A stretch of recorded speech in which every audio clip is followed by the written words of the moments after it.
Aspirants, welcome back to Civil Services Simplified. So today we are going to start with Geography Optional Paper 1. जैसे कि आप screen में देख रहे हो कि इसने सिलेबस और सोर्सेज लिखे हैं. So let me tell you one thing. आप चाहे किसी भी एग्ज़ाम की प्रिपरेशन कर रहे हो, चाहे स्टेट पीएससी है, यूपीएससी है, एसएससी है, कोई भी एग्ज़ाम है, आपको सबसे पहले कुछ चीज़ें करनी पड़ती हैं. वो है आपको सिलेबस पता होना चाहिए. सिलेबस का आपको पता होगा तो आप ईजिली चीज़ें कर पाओगे. आपको पता होगा कि हाँ मुझे यही चीज़ करनी है, ये पढ़ना है, ये नहीं पढ़ना है, क्या पढ़ना है क्या नहीं पढ़ना है. आपको उस चीज़ का आइडिया लग जाएगा सिलेबस देख के. आपको PYQ एनालाइज करना है, आपको पता चल जाएगा कि क्या इस पेपर की डिमांड है. ठीक है, आपको इन चीज़ों का पता चल जाएगा. जैसे कि मैंने ज्योग्राफी ऑप्शनल का आप स्क्रीन में देख रहे हो, मैंने सिलेबस लिखा हुआ है. मैंने सिर्फ और सिर्फ पॉइंटर्स लिखे हैं. ये सिलेबस काफ़ी डेप्थ में है. आपको सिलेबस खुद देखना पड़ेगा. आप इस सिलेबस का प्रिंट आउट कर लो, अपने पास रखो. जैसे ही आप ज्योग्राफी ऑप्शनल स्टार्ट करोगे तो आपको क्या करना है, आपको टॉपिक देखने हैं कि कौन से टॉपिक आप कर चुके हो, कौन से टॉपिक आपने करने हैं, और उस चीज़ को आप हाईलाइट करते जाओगे. और आपको PYQ भी मोस्टली देखने हैं. जैसे सिलेबस लिखा है आपने अच्छे से डेप्थ में करना है. और कुछ सोर्सेज हैं जैसे PYQ. मैंने आपको बार बार बोल रही हूँ कि PYQ is the most important thing through out the UPSC journey. चाहे प्री है, मेंस है, ऑप्शन है, कोई भी एग्ज़ाम, कोई भी इसकी स्टेज है, आपको उसमें PYQ करने ही करने. ये नहीं कि 1-2 साल के PYQ से आपका हो जाएगा. आपको 10-15 साल के PYQ देखना पड़ेगा, उसको एनालाइज करना पड़ेगा. जहाँ पे आपको मिस्टेक हो रही है, आपको उसको मिस्टेक को एक डायरी पे लिखना पड़ेगा, उस चीज़ पे फोकस करना पड़ेगा. यही चीज़ आपके लिए सही रहेगी. और सोर्सेज की बात करते हैं, इसमें सविंदर सिंह को मोस्टली रिकमेंड करते हैं सारे कि सविंदर सिंह यूज़ करो. और ये बुक अच्छी भी है. मोस्टली फिजिकल ज्योग्राफी के लिए यही यूज़ करते हैं. और बाकी ये इग्नू के नोट्स हैं, ये आप पे है कि आपको गो थ्रू करना है नहीं. पर मोस्टली कोई भी सब्जेक्ट है, आपको उसके साथ ना AI का यूज़ करना ही पड़ेगा एग्जाम्पल के लिए. अच्छी एग्जाम्पल्स लिखोगे, डायग्राम्स बनाओगे तो आपका क्या होगा कि आपका आंसर एक इफेक्टिव लगेगा. जो एग्जामिनर होगा उसको अच्छा लगेगा आपका आंसर देख के, वो काफ़ी अट्रैक्ट होगा आपके आंसर से. तो आपको डायग्राम्स, एग्जाम्पल्स ये सब यूज़ करनी पड़ेंगे. बाकी ह्यूमन ज्योग्राफी के लिए माजिद हुसैन की बुक यूज़ की जाती है. उसमें केस स्टडीज़, एग्जाम्पल, डायग्राम. आपको पता है मेन चीज़ यही है. चाहे कुछ भी हो, ज्योग्राफी आपको पता है कि ज्योग्राफी ऑप्शन GS1 के साथ ओवरलैप करता है. तो आपको हेल्प हो जाएगी, आपका साइड बाय साइड GS1 भी कंप्लीट होते जाएगा. पर आपको मोस्टली ध्यान रखने से फ्लो चार्ट्स और डायग्राम्स बनानी है. ठीक है. So let's start with our first topic, physical conditions of Earth's interior and seismic waves. अब मैं आपको फिर से एक चीज़ बताना चाहूँगी कि आपको कोई भी टॉपिक करना है, कोई भी टॉपिक होगा, आपको उसको आंसर राइटिंग के वे में उसको स्ट्रक्चर करना है. जैसे कि physical conditions of earth interior and seismic waves जो है, इसको आपने आंसर राइटिंग के वे में स्ट्रक्चर करना है. जैसे कि अर्थ इंटीरियर की बात चलती है, आपने अर्थ इंटीरियर की डेफिनेशन लिखनी है. आपको चाहे कोई भी टॉपिक है, डेफिनेशंस आपको पहले ही बना के रखनी है. चाहे आप चाहो तो एक रफ पेज लो या कोई एक नोटबुक लगा दो जिसमें आप हर चीज़ की डेफिनेशंस पहले बनाओ कि आपको उस टाइम पेपर में बैठ के सोचना नहीं पड़े कि मैं अब इसकी डेफिनेशन क्या लिखूं. आपके दिमाग में ऑलरेडी इसकी डेफिनेशन होनी चाहिए. तो चलो लेट्स स्टार्ट आवर टॉपिक. सबसे पहले हम बात करते हैं अर्थ के रेडियस की. अर्थ का रेडियस जो है वो 6370 है. और कहीं कहीं पे किसी NCERT बुक्स में 6371 किलोमीटर भी लिखा है. इट्स अप टू यू कि आपको क्या लिखना है. और सेम मैंने डेफिनेशन भी लिखी है, ये भी इट्स अप टू यू कि आपको कौन सी लिखनी है, कौन सी सूटेबल लग रही है. डेफिनेशन आपको खुद देखना है कौन सी अच्छी लग रही है, आपने वो लिखनी है. जैसे कि मैंने लिखी है, the Earth's interior refers to the internal structure and composition of the planet beneath its surface. Earth का डायमीटर कितना है, 12742 किलोमीटर. एवरेज डेंसिटी कितनी है, 5.51 ग्राम पर सेंटीमीटर क्यूब. अर्थ की शेप जो है वो ऑब्लेट स्फीरॉइड है, जियोइड शेप. आपको पता है कि अर्थ सर्कल इन शेप नहीं, जियोइड है. जो उसका पोल्स वाला एरिया वो थोड़ा फ्लैटेंड है और मिडल से वो थोड़ा, इक्वेटर से देखा जाए वो थोड़ा बल्ज है. ठीक है. और एज जो है लगभग लगा दो 4.54 बिलियन ईयर्स है. I'm sorry.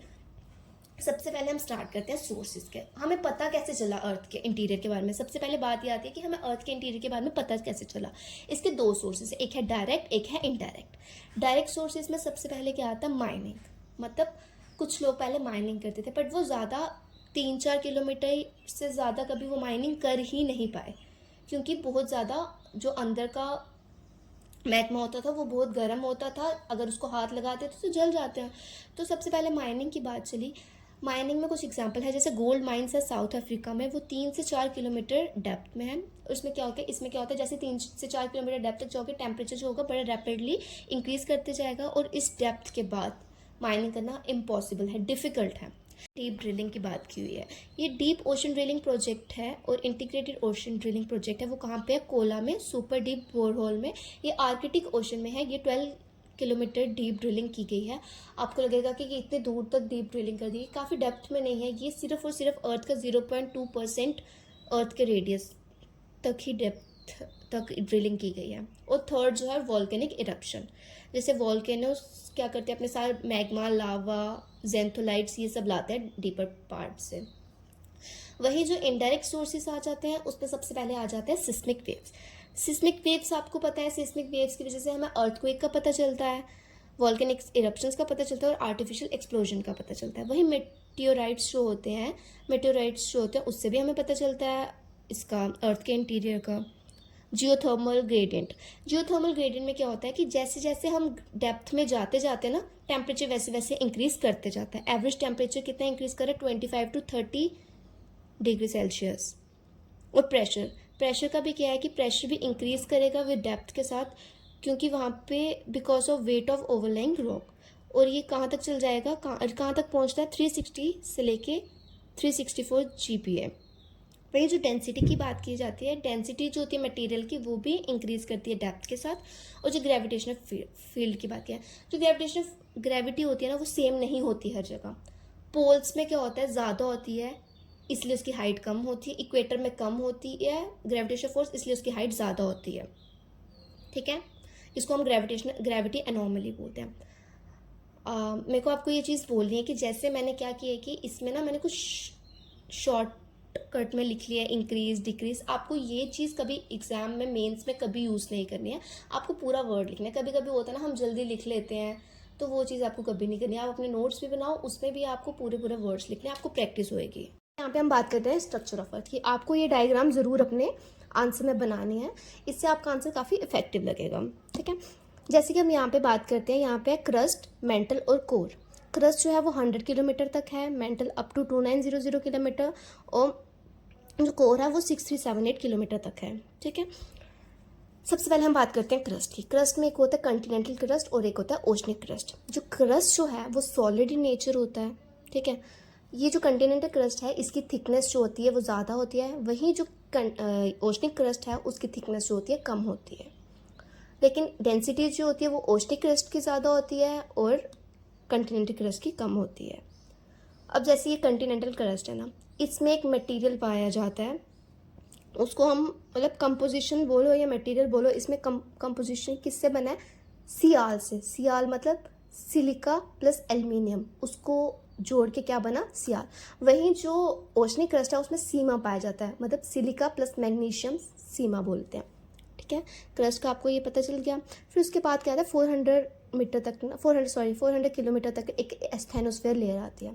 ये क्या होती है? सेमी सॉलिड इन नेचर होती है और ये काफ़ी वीक लेयर होती है। जैसे क्या होता है, मैग्मा जो होता है वो ईजिली मूव करता है, और इसमें मैग्मा जो होता है वो मूव किसकी वजह से करता है? रेडियो एक्टिव एलिमेंट्स की वजह से।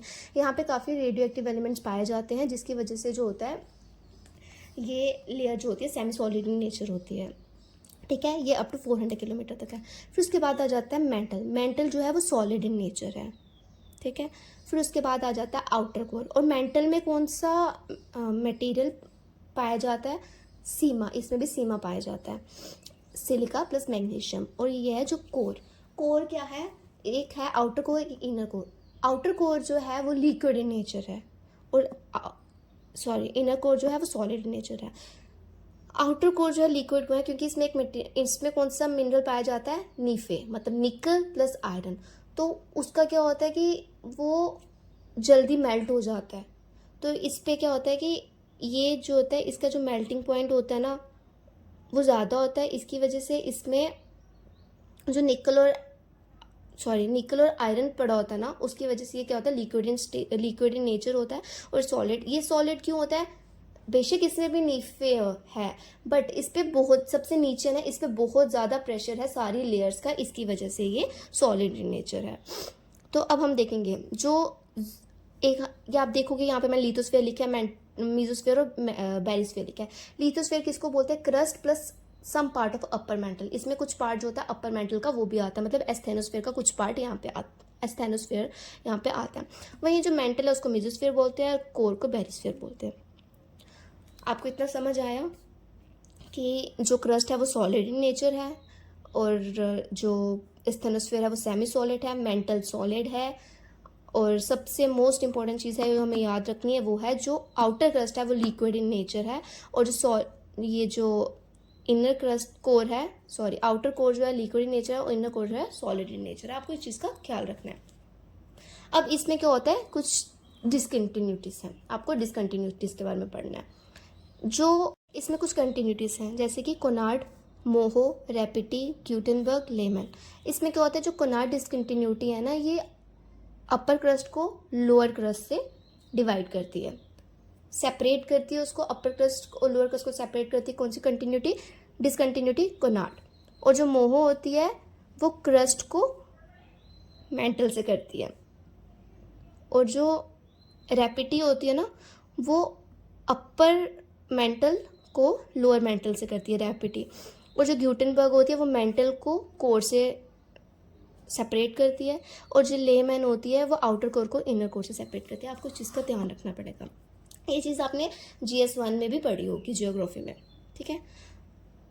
अब इसमें ये मैंने ऐसे एक तरह का टेबल बना दिया, crust, mental, outer core, inner core. Depth लिखिए 0 से 40, मेंटल 40 से 2980, सॉरी 400 से 2890, आउटर 2890 से 5150 और इनर 5150 67। इसमें कंपोजिशन क्या है, रॉक्स, मिनरल कौन सा है यहाँ पे, सियाल। इधर क्या है, सीमा, अल्ट्रामैफिक।